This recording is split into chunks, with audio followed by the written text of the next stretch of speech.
Good morning, everybody. Welcome to TLD Cast. We've got a Friday community discussion coming your way. We're talking about the years of experience conundrum. And this is Rubina Halwani. I'm sure some of you have seen Rubina in our other community discussions. Welcome, everyone. Let me just, good morning. How are you this morning, Rubina? Good morning. I am fine. I am decompressing from Dev Camp from last week. And so that was a really nice experience, about 4 days here in Salt Lake City, and met about, I would say, 100 other folks. And it was really very nice. Everybody's talking about all sorts of e-learning trends and lots of discussion topics. And this just seemed to be one that always kind of comes up time after time, about years of experience, how to get enough years of experience, how to get that job that they really want that's advertised out there, but they want an instructional designer with 5 years, with 7 years, with, I'm not sure how they even poke at some of these years of experience. And so I thought, here, let me just see if I can talk about it and see if I can offer some, insights, some tips, some tricks for folks that are trying to get in the field, trying to stay in the field, finding work, and hopefully alleviate some of that frustration that they have in the process. So. Yeah, no, I think it's definitely a relevant question. The whole education versus experience kind of thing, and how to put that out there. I love the idea of using these community discussions to especially help people that are just entering the field. And so anybody that's in chat right now, if you have any feedback and you'd like to share some time on screen, I'd be happy to just to pop you on live on camera. Just let me know. Just type something in chat, and we'll get you in, and we're going to discuss this whole conundrum. And hey, Margie, oh yeah, I would love to have you on. Before we get started, though, let me just say a couple things too. We haven't had a community discussion in a while. I'm going to try to get a little bit better at having these. Ideally, I'd love to have a community discussion every week. I'm just kind of shifting roles a little bit at my work, and so I've been really. It's kind of been soul sucking for me over there, but oops, I probably shouldn't have said that out loud. But get a lot more disciplined about it. Oh, and great to see you, Dana. I haven't seen you in a while. Thanks for coming in this morning.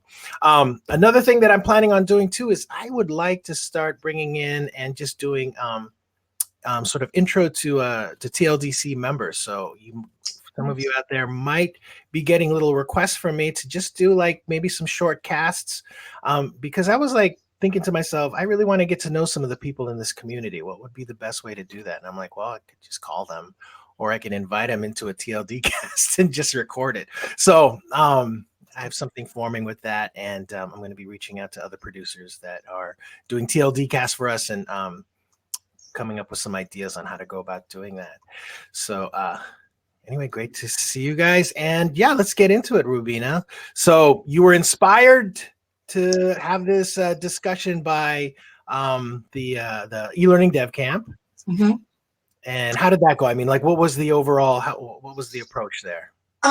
There's a lot of folks who are experiencing the same problem, and everyone's just like quietly, inside their minds trying to sort out how to do it. And it can get you a little bit frenzied and frustrated. And then, you talk about it with other developers. I guess part of the conversation is when, folks are advertising these jobs that really appeal to them. Why are they asking for so many years of experience? And a lot of newer instructional designers really don't understand the reason why behind that. And so I kind of do. I have lots of friends in HR, and so I asked around, and I'm like, okay, so why is this happening? What is going on? So from what I have heard, they really want instructional designers, when they're saying that they want somebody 5 years plus, 7 years plus, it feels like a mid-level range, not entry level. It essentially means they want an instructional designer to come on board to help with the training and perhaps not require so much supportive needs underneath that, and to see if you have your toolkit ready, essentially. And every instructional designer has a different toolkit, so they're not looking for the exact same toolkit, but they are looking for some basic things that they want every instructional designer to have. They do want you to understand the life cycle of a project. If you use ADDIE as your model, do you understand how to do the analysis part? Are you confident enough to talk to SMEs and interview them and deal with problems as they arise on your own? The more resourceful and confident you feel in developing the training aspects, the more they rely on you, the more they trust you, and the more they want you to work on their things. But how do you enter into it is a huge question, because at some point you do hope someone will hire you to at least start. And so, and how do you do that? The employers on their side are giving this pressure of, well, we just want, you know, this training really fast and very quick and very efficient, and we don't want to train the instructional designer. However, the instructional designer needs something in order for them to learn and to grow. And how do you navigate through this process, I guess? So one thing at Dev Camp, I knew that a lot of people in the field are coming into instructional design from different fields. So if you don't automatically, you know, there's instructional designers now, new ones, who have their degree, and it's so wonderful. Like, you know, years and years ago, there weren't as many programs. A lot of us really did just segue into the field, and we had to learn things on the go. And I feel that it kind of puts these newbies at a disadvantage because they learn everything and it's so wonderful, but then they don't get the experience. So how do you do that? One of the things I would suggest that you do is to mention exactly how many years of experience you do have, including your college work.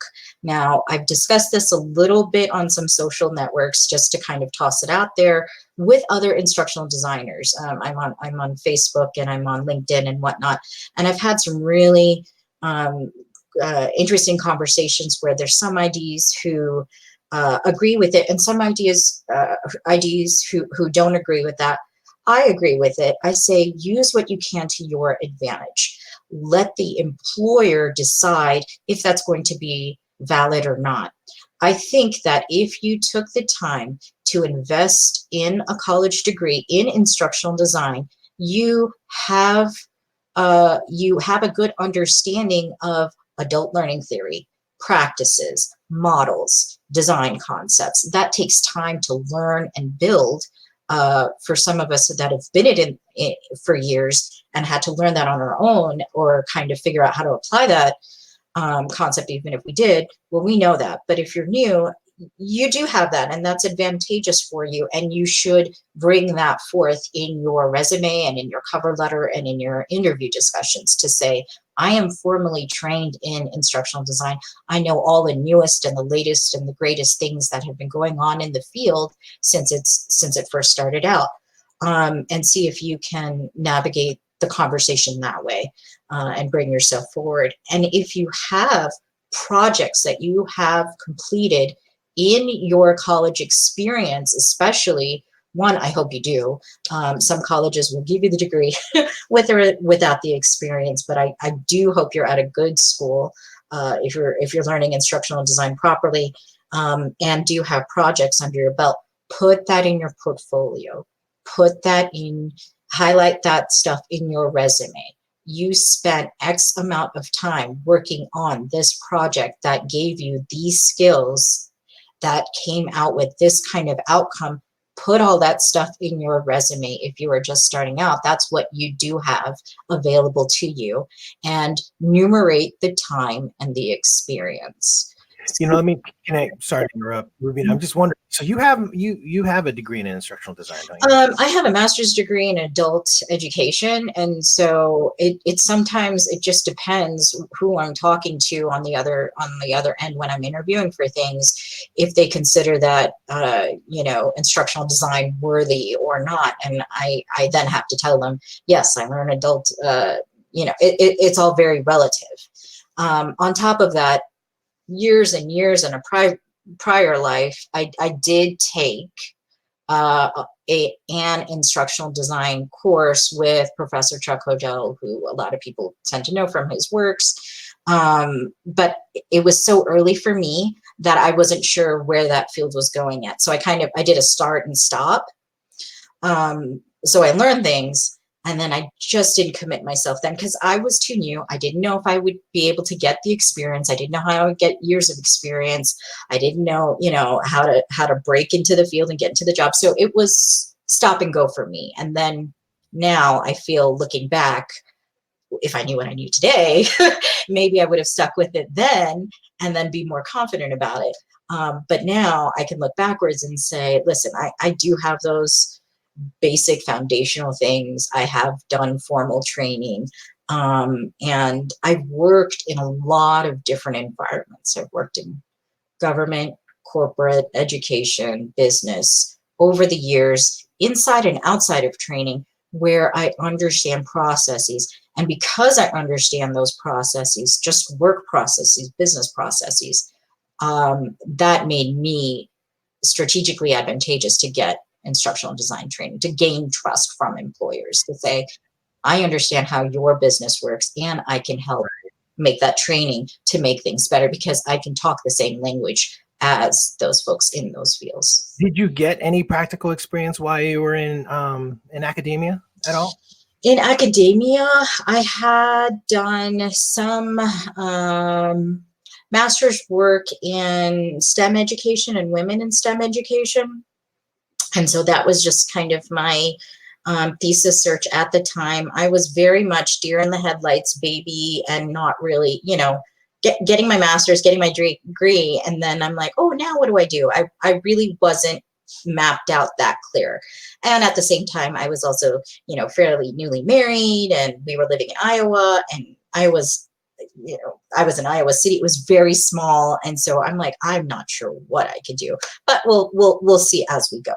When I came here, that's when I started. When I came here to Utah, that's when I really started getting into it. Because I think, looking at Kara's comment, I think that that's a thing that I'm wondering is, like, from, I guess, more of a pragmatic perspective, like if you are in, going to a university or trying to get your instructional design somewhere, like, what is there actual application like happening? Do any programs actually offer that? I knew at, what is it, UMBC, where I took that ISD course. It was a fabulous program. If I would have stayed there and if I would have continued with it, it's expensive. I mean, doing your master's and stuff was expensive. So there was, just a little bit of stop and go for me, but it was a great program. I loved University of Maryland, Baltimore campus. Their ISD program has grown now. It's been around for, decades. It's wonderful. It's fantastic. And they also offer an internal job board for people that are learning ISD so that eventually they can get hired. They were very invested in the student wanting to build their portfolio and be able to get work afterwards. And if you are looking into ISD to go into a college degree, or if you're in one now, definitely look for these things, that these universities should be connected to businesses, to corporations, to academia, to something that can stepstone you from where you are to where you need to be. They're also degree mills, and I understand that, and they'll give you the degree, but they won't give you the practical application. And there's a fault in that if you're finishing your degree and you're not getting anything to put into your portfolio. I would, my second thing in here is go back to your college and not harangue them about it, but very gently say, hey, look, I'm about to graduate, or I did just graduate, and I'm finding it hard to get work. And I want to promote this degree from this university a lot. You know, I know UMBC because they were so wonderful. I know WGU because they're Western Governors University because they build instructional designers and help them go out. I know some of these names of these universities because they do some of the right things. And if they don't, go hold them accountable, go talk to them, go say, hey, look, I need help in this to get from point A to point B because this is how the environment is outside of the degree. Fantastic. You know, and I was going to try to get Kara in because she works at an academic institution, so she would have an interesting perspective on this. But I would also love to get Margie in. I'm going to invite you in, Margie, if you can, and sort of get your perspective on it.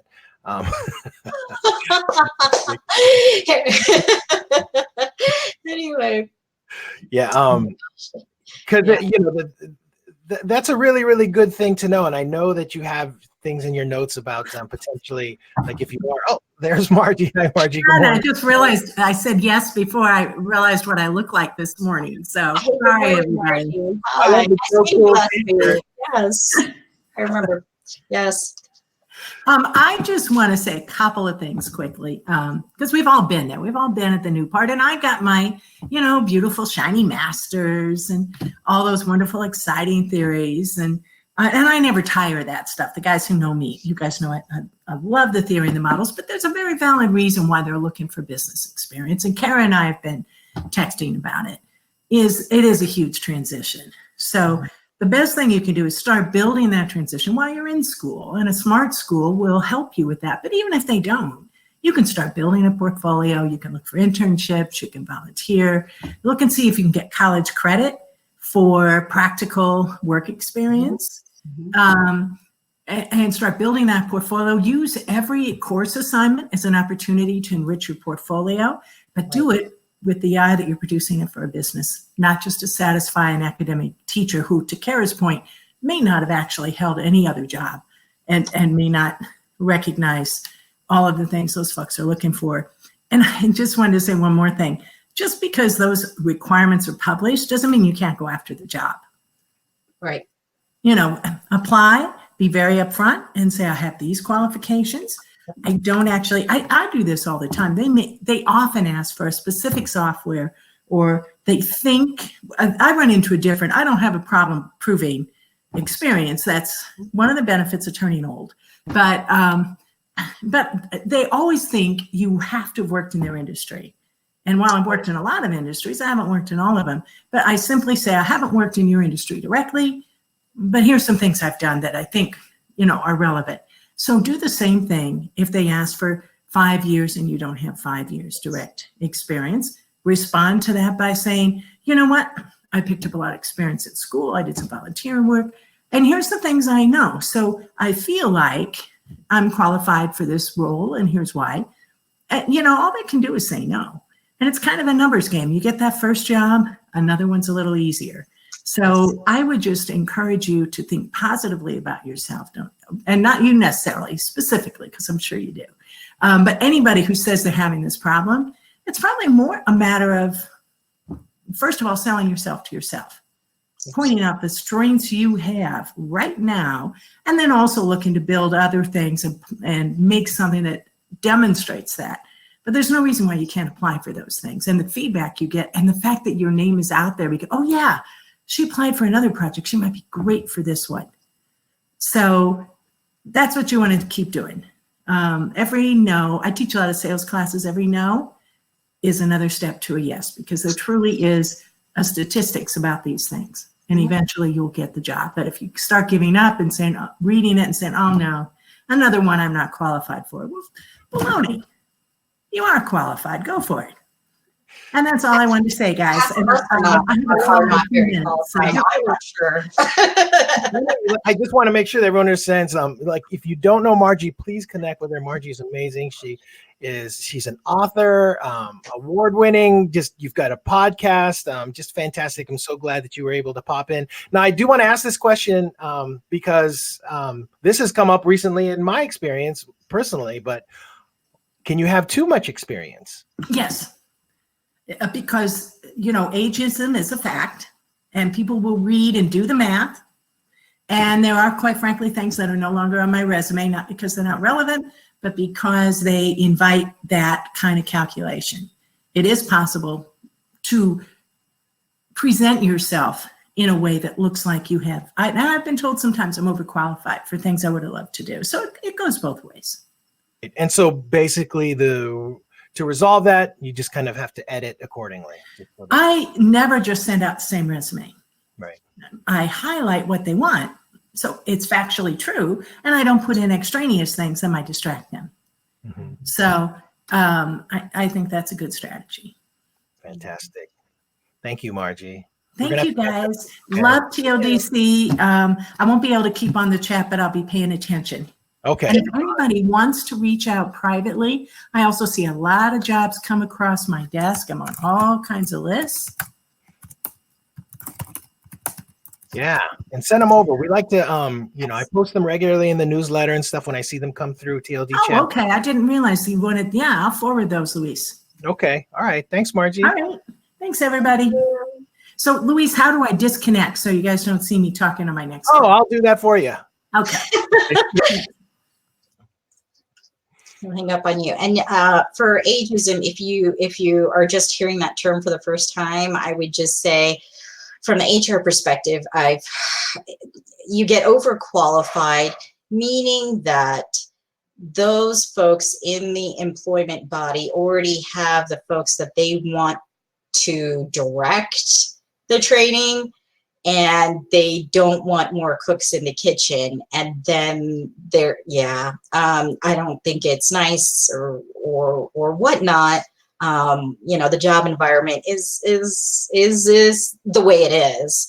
But that's what kind of happens when you start getting more and more years of experience. They don't want you chirping in as much, unless they made you the director of this project anyway. So that definitely happens. Rick is even commenting there. I agree. And it was something that Kim Lindsay had brought up on Twitter too, in response to, the posting about this event. She, and I think it is the case. And even for me, like going out there, I have a ton of experience in this industry. And it has worked to my disadvantage in a lot of ways.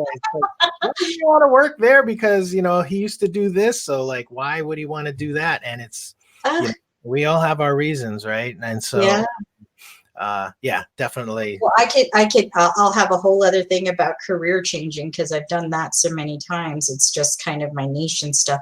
And I've always worked it to my advantage. Like any position that I've ever taken, I've always taken those skills and put those on my resume in the forefront to say, this is what I can do for my next job. Always write your resume in terms of what can you do for the employer today that'll get you hired. And Margie just gave some great things. Do not cut yourself short from applying for the job.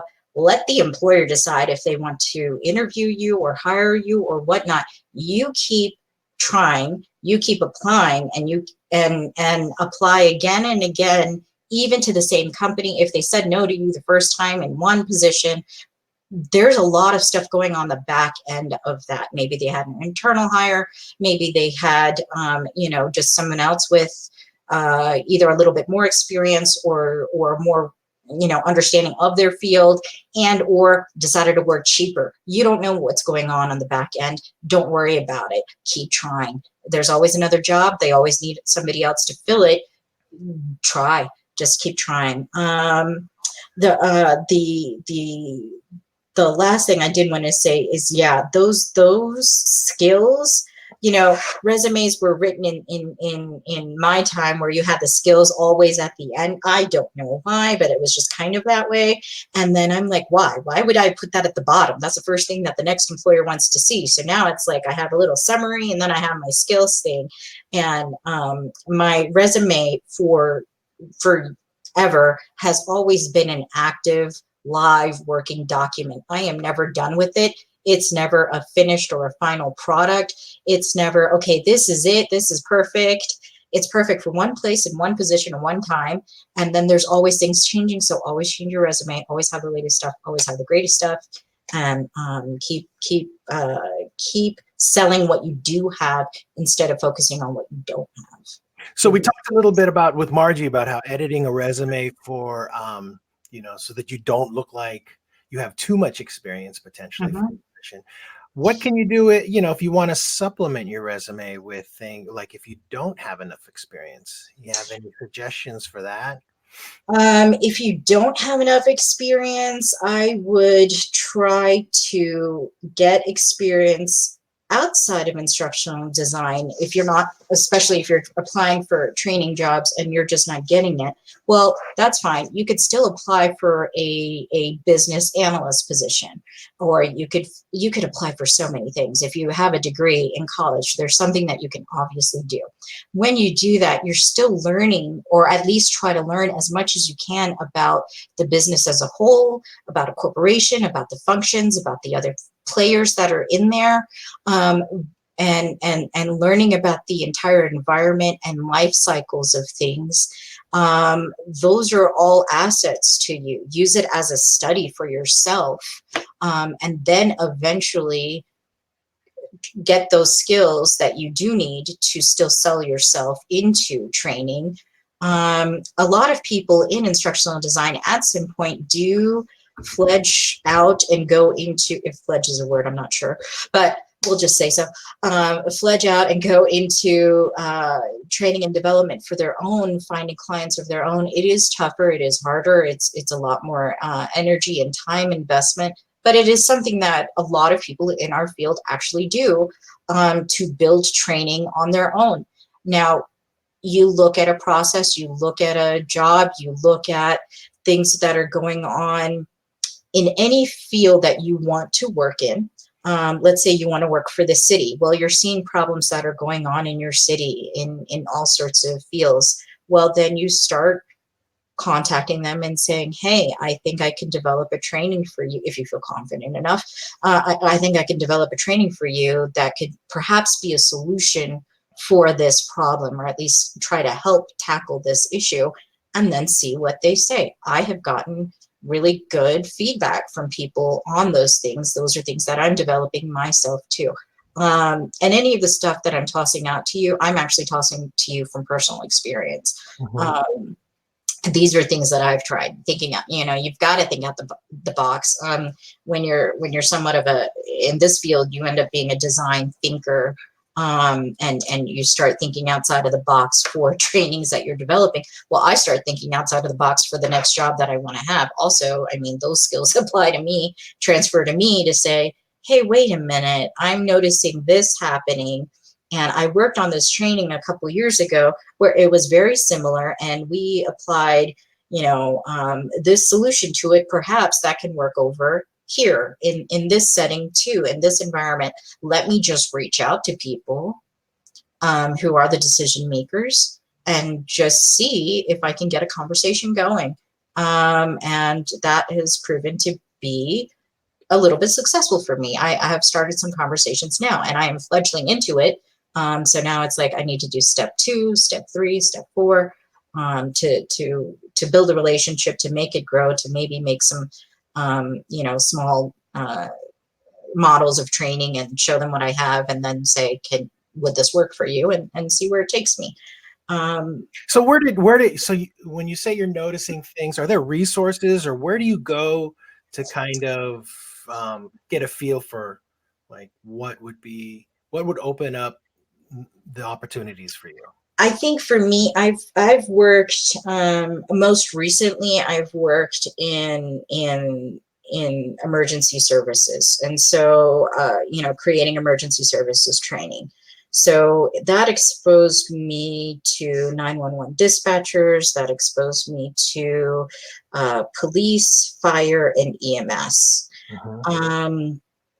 And so I learned a little bit about those fields. Now, if I pay attention to what's happening in their various fields, which I had to do anyway, then I start seeing problems in fire, in law enforcement, and in EMS services, that since I've already created training in one response field, I now can perhaps create some solutions for these other fields. And that's what I am, I can build up on things and experience that I already have. I see. To kind of transition forward. So I follow police, social media, their magazines, their online magazines, their groups, police stations, local police stations. I keep track of those things. I listen to news stories. I have the trends. I keep track of news stories. And now I'm like, okay, these are problems that are happening again and again. Is there a training solution for that? Perhaps there is. Okay, now what can I do? What can I create, given the experience that I have, to kind of segue in, if that helps. Yeah. So that particular subject matter, or I don't know, what is it, a vertical or niche, that's sort of your focus. Would you be, I mean, do you look at any, are you looking to get into any other types of types of things? Yeah. And so since I'm fledgling into creating my own training and stuff like that, and that's one of the niches that I feel comfortable developing training in, because I've done things before, and I love the folks in these fields. It's great. I have had other projects that I've wanted to do. Since I love education, I've always been in education. I was a teacher, and then finally got into training. My whole goal in life is to try and elevate people to be better, to have solutions, to, learn and grow. I would love to do things that aren't necessarily funded in the mainstream, that still impact and help grow, like, girls. And so my origins are in Pakistan. There's schools that are developing there. There's a really, the culture is harder for girls to go to school, to progress in school. They have just some elemental things that we here in the US have already kind of progressed forward from. But given that, and given my skill set, and given my background, and given my desire to do that, can I create programs, learning programs for girls, and can I help shift culture in Pakistan? It's a big thing, but can I do this in certain pockets, in certain areas?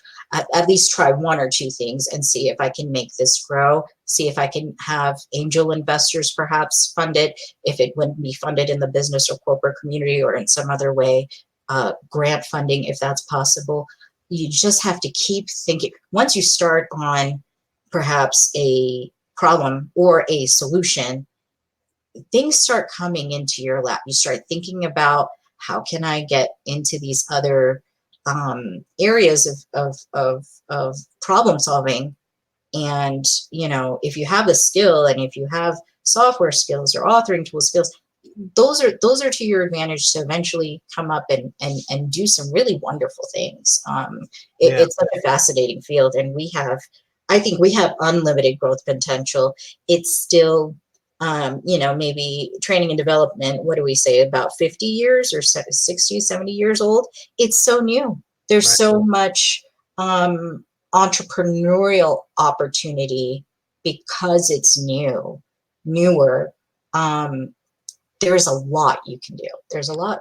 Yeah. What I'm hearing is that, like, for instance, if you're applying for a pharmaceutical job, you should just get in there and do your due diligence. Yes. And do some research in pharmaceutical. If it's, say like in transportation or something like that, just do a similar thing. Really try to not just, build that resume, edit it, and make sure that it looks right, send it out, but also make sure that you're actually doing the research and understanding the space the best that you can, so that you can provide solutions. Professor Chuck Hodel told us in his course, and I loved it. It was instructional systems design, and people now just kind of drop the S and work on the ID and stuff like that. It is what it is. He said, once you start thinking in systems, it never leaves you. You don't leave it.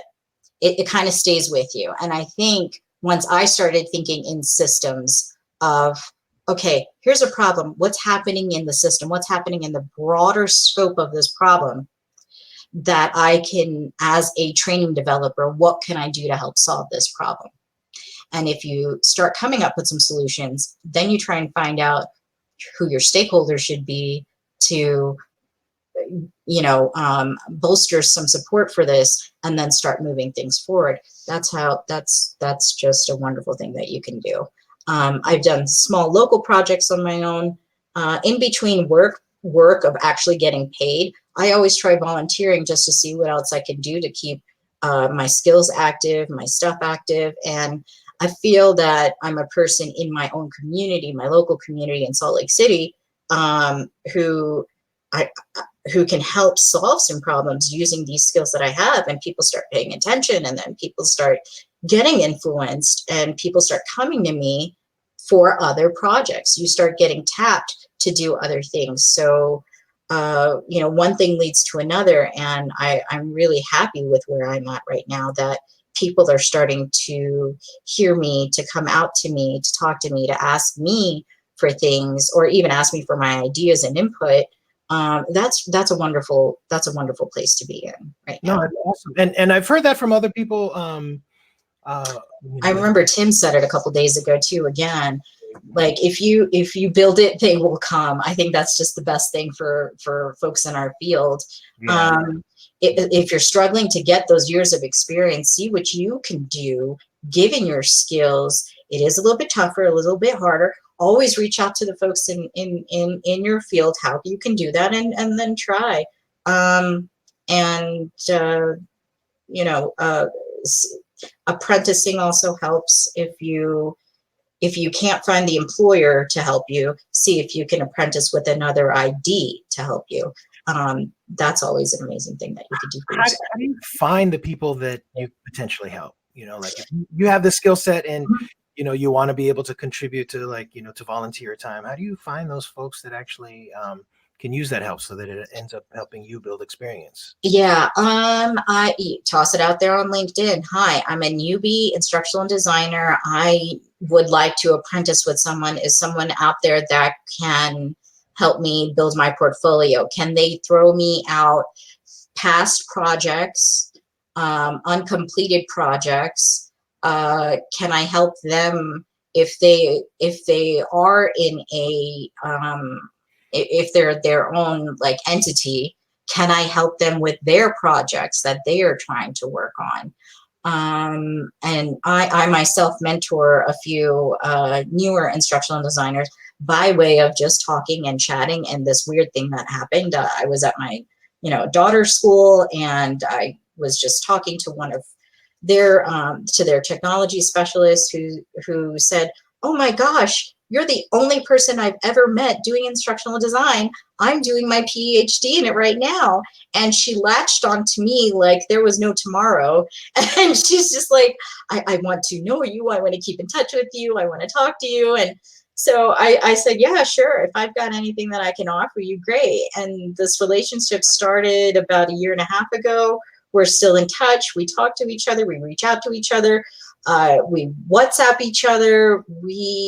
I help her with her, dissertation thesis and her college navigation and stuff, because I've already done some things, even though I am only at a master's, and she's doing her PhD. I'm like, good luck with that. I haven't signed on there yet, but I'm helping her with the field experience I have, kind of help her connect from that theory that she's getting.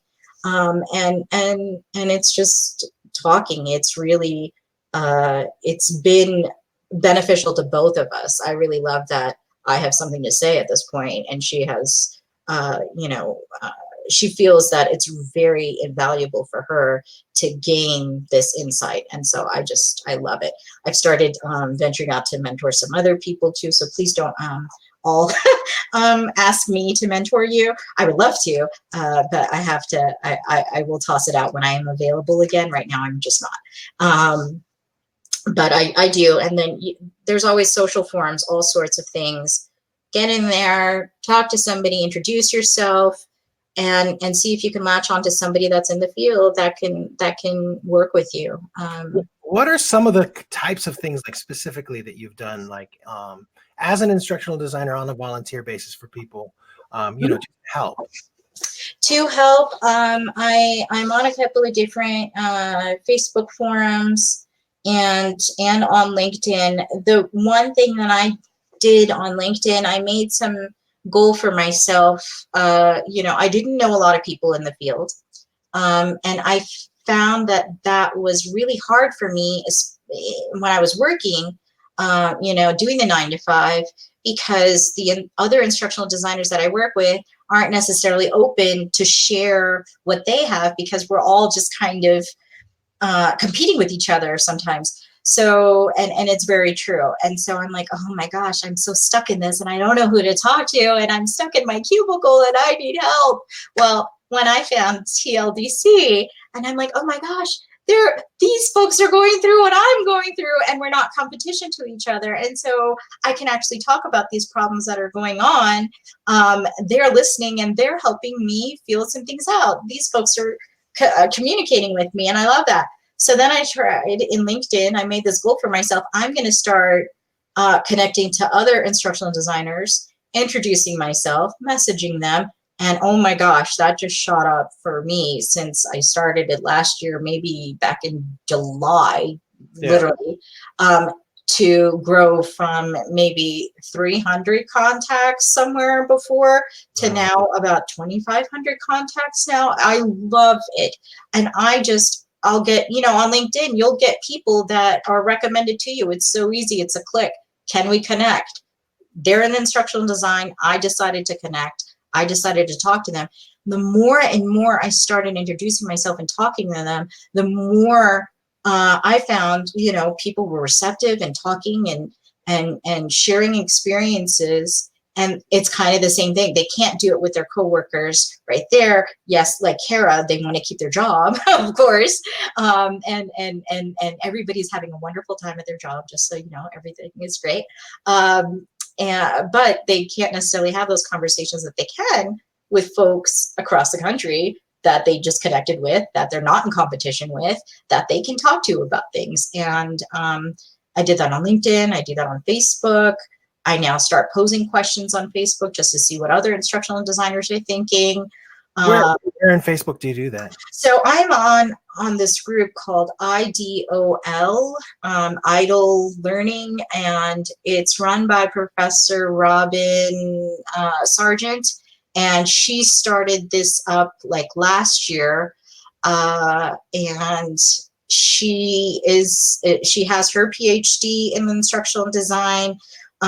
She decided to start her own training company after, segueing into instructional design, after just kind of getting thrown into some projects and things like that, and learning things on her own. She had to learn storyboarding on her own. She had to learn documentation on her own. She had to learn the processes on her own, just from experiences. And now she grew into wanting to give back a lot to other instructional designers, because if she's building these things from scratch on her own, there's definitely other people out there that are doing the exact same thing. And I connected with her, and I was just very open and honest with her. I'm like, this is where I'm at. I'm not sure if I'm happy. I'm not sure if I'm doing the right things. Can I talk to you? Can I connect with you? And she's one of my closest allies now. And she's very positive, forward moving, and just very like-minded to the way I operate too. And I just love the relationship that I developed with her. We talk about a lot of things now. Every now and again, I got to work with her a couple of times on some projects as well too, just from asking, like, hey, I think I want to do remote work. And she's like, hey, I have a remote project. I can, give you something to do and see if you like it. And if you do, we could go from there. Have you ever met her in person? No, just virtually and online. And I thought she might come to Dev Camp, but now she's getting so famous. She's getting so unbelievably pressed for her own time, which is great. She's getting projects and stuff like that. So she wasn't able to come out this year. Eventually, she's on my bucket list to go meet.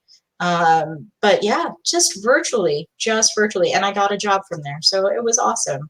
It was just, it was just great. Yeah. Let's go ahead. We've got over 45 minutes here. Why don't we go ahead and start to close this out? Did you want to wrap up with anything in particular?